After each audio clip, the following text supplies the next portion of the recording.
Bonjour! Dans la capsule qui suit, nous allons apprendre à résoudre des inéquations avec les fonctions sinus et cosinus.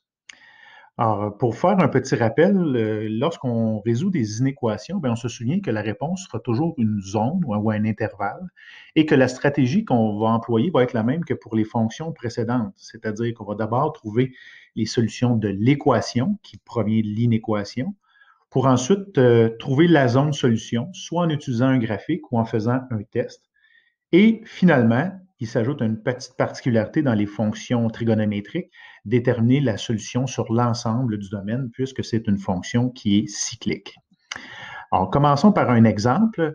Si on voulait résoudre l'inéquation suivante, eh bien, dans cette situation, on va d'abord faire la représentation graphique.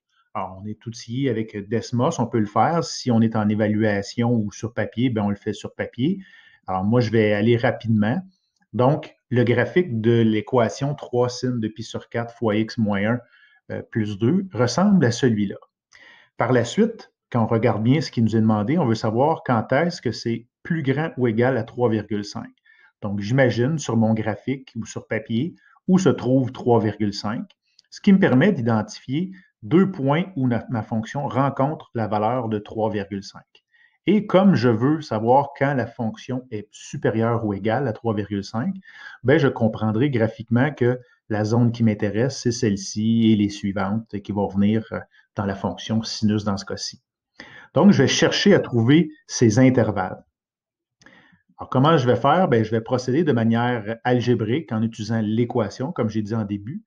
Alors, je vais prendre l'équation qui est ici et je vais tenter d'isoler la valeur de x. Donc, en faisant moins 2 de chaque côté divisé par 3. Rendu à cette étape, je vous rappelle, c'est l'étape où on doit faire sinus moins 1 de chaque côté. Je vous rappelle également qu'on peut le faire à la calculatrice ou à l'aide de notre connaissance du cercle trigonométrique.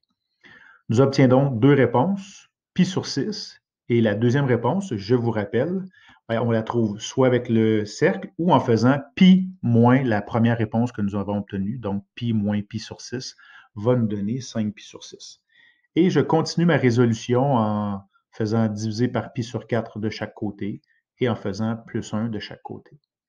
Les deux réponses que nous cherchions sont donc de 5 tiers et de 13 tiers.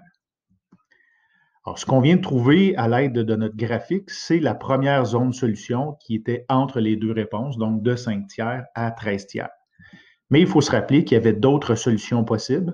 Donc, cette zone-là, cet intervalle-là va se répéter à l'infini dans le positif et dans le négatif. Donc, c'est important, comme on le faisait avec la résolution d'équation, de trouver la période.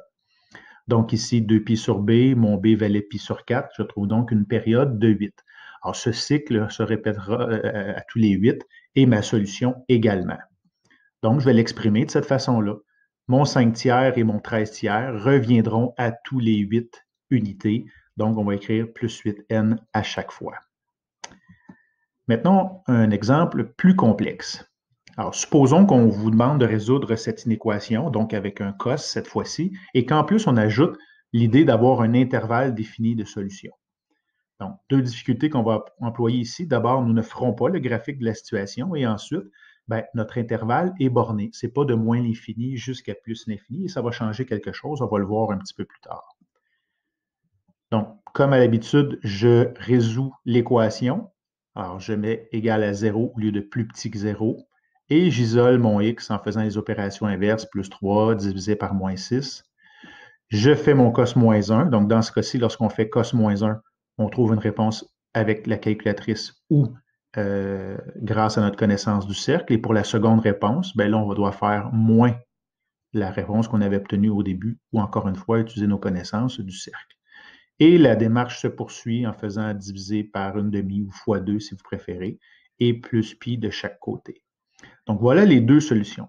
La particularité maintenant, puisque je ne veux pas ou je ne peux pas faire le graphique, ça va être de déterminer si la zone de solution est bien entre ces deux valeurs. Donc, je vais faire comme à l'habitude, je vais faire un test. Alors, je vais tester une valeur entre moins pi sur 3 et 7 pi sur 3, qui étaient les deux réponses que je venais tout juste d'obtenir. Je vais prendre 0 ici. Alors, je teste avec 0. Je fais les calculs, donc 0 moins pi, ça fait moins pi, fois une demi, ça fait moins pi sur 2. Cos de moins pi sur 2, ça me donne 0. Et 0,6 fois 0, moins 3, ça donne moins 3. Moins 3 est bel et bien inférieur à 0. Donc, ma solution va se trouver entre moins pi sur 3 et 7 pi sur 3. Advenant le cas que j'aurais trouvé quelque chose qui est faux, bien, ça aurait voulu dire que la solution aurait été entre 7 pi sur 3 et la prochaine solution qu'il aurait fallu trouver en ajoutant une période à moins pi sur 3. Alors, pour bien le visualiser, j'ai représenté graphiquement, j'ai triché un petit peu, la situation suivante. Donc, ma fonction en rouge et quand est-ce qu'on est inférieur à 0, ben, je l'ai identifié en bleu. Donc, ma première zone de solution sera de moins pi sur 3 à 7 pi sur 3. Ici, j'ai une période de 4 pi. Ces réponses vont se répéter à toutes les 4 pi. Alors, je vais trouver les autres solutions.